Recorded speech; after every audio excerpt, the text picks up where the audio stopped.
Hai semua, hari ini kita akan membahas kasus yang berasal dari Bekasi, Jawa Barat. 12 November 2018, Feby yang merupakan warga kampung Bojongnangka, Bekasi hendak berangkat kerja.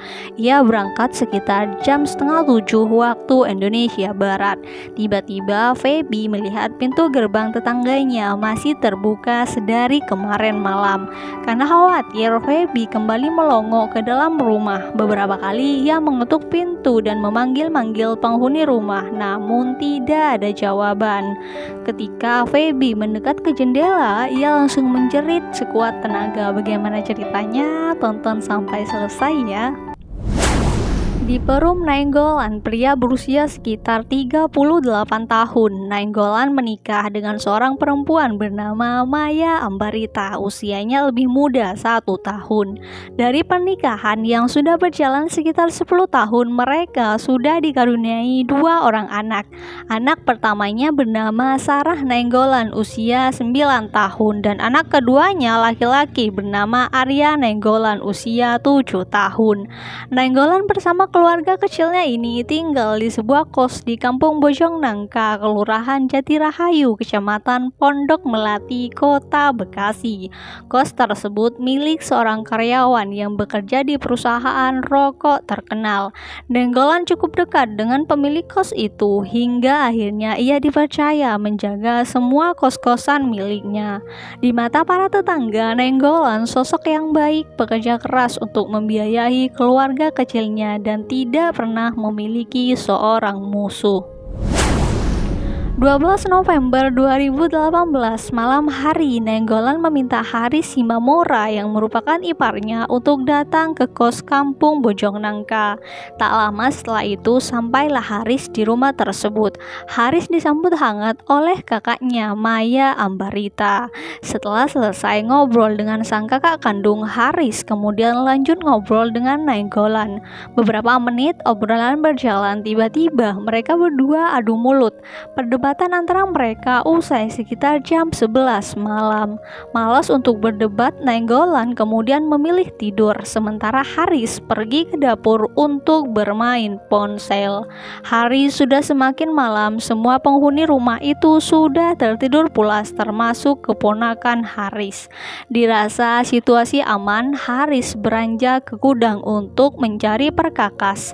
Ia melihat sebuah linggis. Tanpa pikir panjang, Haris langsung mengendap-endap ke kamar Nainggolan dan memukul kepalanya hingga menusuk leher. Aksi Haris ini sontak membangunkan Maya. Dalam keadaan belum sempat sadar betul dari tidurnya, Haris juga langsung menghabisi Maya dengan cara yang serupa. Haris berhasil menghabisi kakak kandung serta iparnya. Haris pun bersiap-siap untuk keluar kamar. Namun ketika Haris beranjak dari kamar Nainggolan, tiba-tiba kedua keponakannya terbangun dan keluar dari kamar tidur mereka.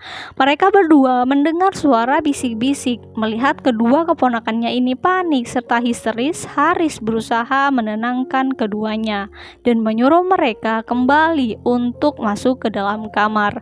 Di dalam kamar itu, Haris meminta Arya dan Sarah untuk kembali tidur. Saat kedua keponakannya tidur pulas, Haris langsung mencekik keduanya hingga meninggal dunia. Aksi Haris ini selesai pada jam 3 dini hari. Setelah semuanya dirasa beres, Haris lalu menggasak uang tunai sebesar 2 juta rupiah dan kunci mobil merek Nissan X-Ray warna silver milik Nainggolan. Dengan tergesa-gesa, Haris melarikan diri ke indikosnya menggunakan mobil itu. Di tengah perjalanan, ia membuang linggis yang ia gunakan untuk membunuh kakak dan iparnya ke Sungai Kalimalang. Singkat cerita, di malam yang sama, malam itu juga cukup sepi dan lenggang. Di pos keamanan hanya ada Soleh, mantan ketua RT Agus, dan juga Hashim. Mereka tengah meronda, ketiganya berkeliling secara bergiliran.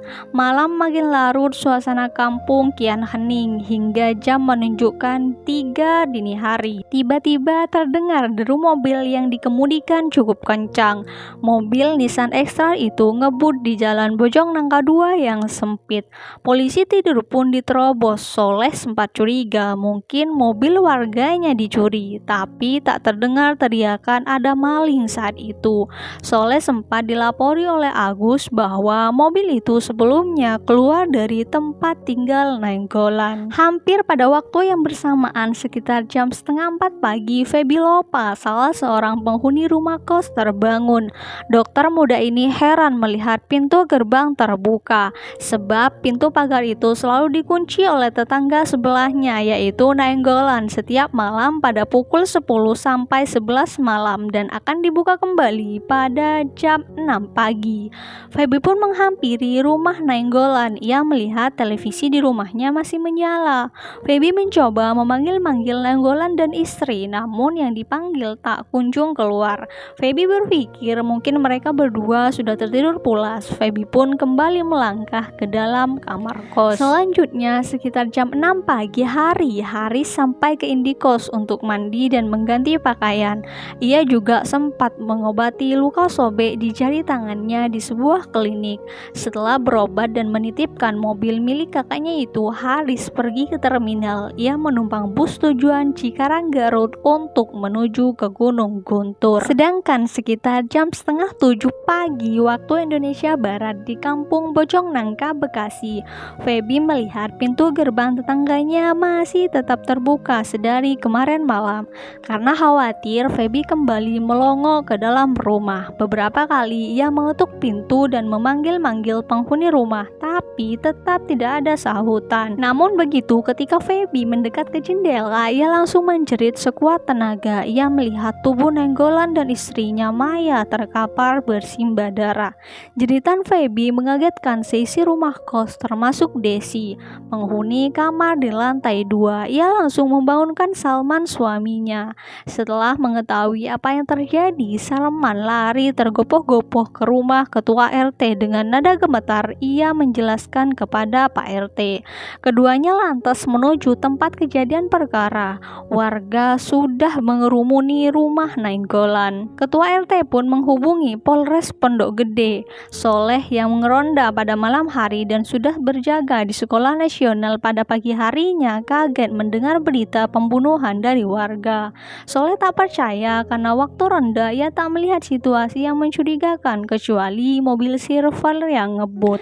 Tak lama polisi datang ke TKP dan membuka rumah Nainggolan. Polisi menemukan tubuh laki-laki 38 tahun itu bersama dengan Maya mengalami luka memar di kepala dan sayatan yang parah di lehernya.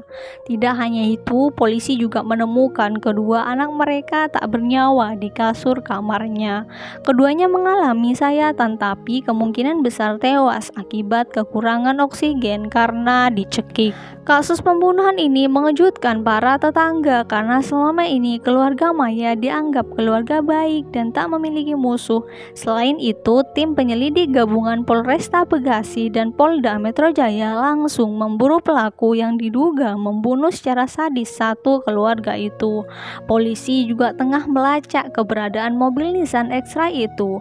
Dalam olah TKP, polisi sempat mengerahkan anjing pelacak menyusuri kampung untuk mengendus jejak pelaku yang diduga lebih dari satu orang.